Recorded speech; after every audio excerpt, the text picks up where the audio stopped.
আনুষ্ঠানিকভাবে পশুর হাট শুরু হওয়ার আগেই কেনাবেচা শুরু হয়ে গেছে রাজধানীর স্থায়ী এবং অস্থায়ী হাটগুলোতে। ট্রাকে এবং নৌকায় করে রাজধানীতে ঢুকছে কোরবানির পশু। বেচা বিক্রিও ভালো। পথে পথে চাঁদাবাজি বন্ধে আইন শৃঙ্খলা রক্ষাকারী বাহিনীকে জিরো টলারেন্স দেখাতে বলা হয়েছে বলে জানালেন পুলিশের মহাপরিদর্শক AKM শহীদুল হক। আর জানাচ্ছেন শফিক শাহিন।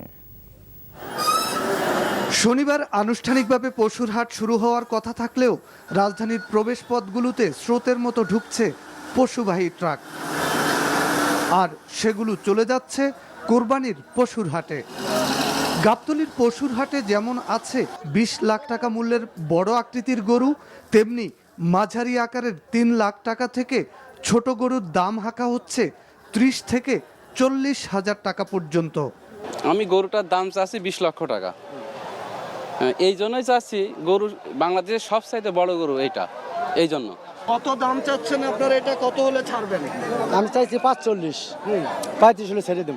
শুক্রবারের বাজার পরিস্থিতি দেখে খুশি ক্রেতা বিক্রেতা উভয়ই। দাম ক্রয় ক্ষমতার ভিতর আছে আমাদের ইনশাআল্লাহ। জোড়া 7 লাখ জোড়া।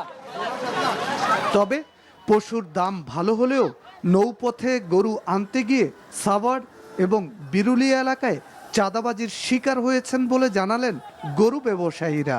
ওই হাটের লোকজন ধইরা এখানে গরু নামাইলে নামা, নাইলে টাকা দিয়ে যায়। ওই কোনটা ওই গরু চাপা নৌকা চাপা টাকা নিতেছে।